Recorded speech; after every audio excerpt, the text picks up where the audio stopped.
ನಮಸ್ಕಾರ ಸ್ನೇಹಿತರೆ. ಪರಸ್ಪರ ಒಪ್ಪಿಗೆ ಮೇರೆಗೆ ಗಾಯಕ ಚಂದನ್ ಶೆಟ್ಟಿ ಹಾಗೂ ನಿವೇತಾ ಗೌಡ ವಿಚ್ಛೇದನ ಪಡೆಯುವ ಮೂಲಕ ತಮ್ಮ 4 ವರ್ಷಗಳ ದಾಂಪತ್ಯಕ್ಕೆ ಅಂತ್ಯ ಹಾಡಿದ್ರು. ಬಿಗ್ ಬಾಸ್ ನಿವೇತಾ ಗೌಡ ಮತ್ತು ಅವರ ತಾಯಿ ಆನೆ ಜೊತೆಗೆ ಸ್ನಾನ ಮಾಡಿರುವ ವಿಡಿಯೋ ಸಖತ್ ವೈರಲ್ ಆಗಿತ್ತು. ಇದನ್ನ ನೋಡಿದವರು ಜಾಲಿ ಜಾಲಿ ಎಲ್ಲ ಜಾಲಿ ಅಂತಲೂ ಕಾಮೆಂಟ್ ಮಾಡಿದ್ದರು. ಆನೆ ಮೈ ತೊಳೆಯೋದನ್ನ ಅಮ್ಮ ಮಗಳು ತುಂಬಾನೇ ಚೆನ್ನಾಗಿಯೇ ಎಂಜಾಯ್ ಮಾಡಿದ್ದಾರೆ. ಆನೆ ಮೇಲೆ ಕುಳಿತು ಖುಷಿ ಪಟ್ಟಿದ್ದರು. ಇದರ ಬೆನ್ನಲ್ಲೇ ಹಳದಿ ಸೀರೆ ಉಟ್ಟು ನಿವೇದಿತಾರನ್ನ ನೋಡಿ ಬಹಳಷ್ಟು ಮಂದಿ ಶಾಕ್ ಆಗಿದ್ರು. ನಿಜಕ್ಕೂ ಇದು ನಮ್ಮ ನಿವ್ವಿನ ಎಂದು ಕೇಳ್ತಿದ್ದರು.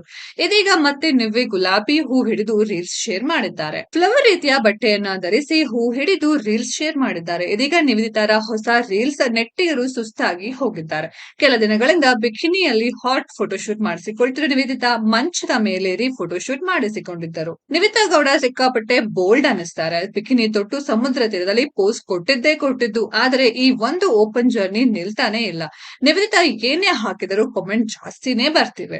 ನಿವೇತಾ ಗೌಡ ಸಿಕ್ಕಾಪಟ್ಟೆ ಬೋಲ್ಡ್ ಆಗ್ತಿದ್ದಾರೆ. ಪ್ರತಿದಿನವೂ ಒಂದಲ್ಲ ಒಂದು ವಿಡಿಯೋ ಶೇರ್ ಆಗ್ತಿದೆ. ಈ ಮೂಲಕ ಸೋಷಿಯಲ್ ಮೀಡಿಯಾದಲ್ಲಿ ಸಿಕ್ಕಾಪಟ್ಟೆ ವೈರಲ್ ಕೂಡ ಆಗ್ತಿದ್ದಾರೆ. ಕೊರತೆ ಇಲ್ಲದಂತೆಯೇ ಕಾಮೆಂಟ್ಗಳು ಕೂಡ ಬರ್ತಾನೆ ಇವೆ. ಆದ್ರೆ ನೀವೇ ಇದಕ್ಕೆ ಒಂಚೂರು ತಲೆ ಕೆಡಿಸಿಕೊಂಡಿಲ್ಲ. ಬದಲಾಗಿ ತಮಗೆ ಏನು ಅನಿಸ್ತದೆಯೋ ಅದನ್ನೇ ಮಾಡ್ತಾನೆ ಇದ್ದಾರೆ. ಹಾಗಾಗಿ Nivetha bold and beautiful video ಮತ್ತು ಫೋಟೋಗಳು ಅಪ್ಲೋಡ್ ಆಗ್ತಾನೆ ಇವೆ. ಜನರ ಗಮನ ಸೆಳೆಯುತ್ತಲೂ ಇವೆ ಅಂತಲೇ ಹೇಳಬಹುದು.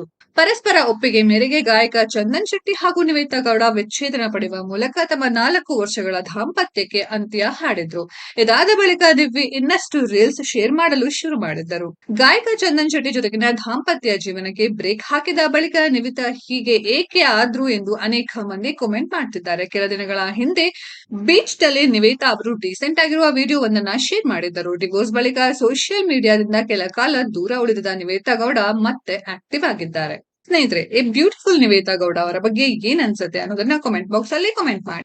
ಈ ವಿಡಿಯೋ ಇಷ್ಟ ಆಗಿದ್ರೆ ಲೈಕ್ ಮಾಡಿ, ಶೇರ್ ಮಾಡಿ, ಚಾನೆಲ್ ನ ಸಬ್ಸ್ಕ್ರೈಬ್ ಮಾಡಿ, ಪಕ್ಕದಲ್ಲಿ ಇರೋ ಬೆಲ್ ಐಕಾನ್ ನ ಹಿಟ್ ಮಾಡಿ. ಮುಂದಿನ ವಿಡಿಯೋದಲ್ಲಿ ಭೇಟಿಯಾಗೋಣ. ಧನ್ಯವಾದಗಳು.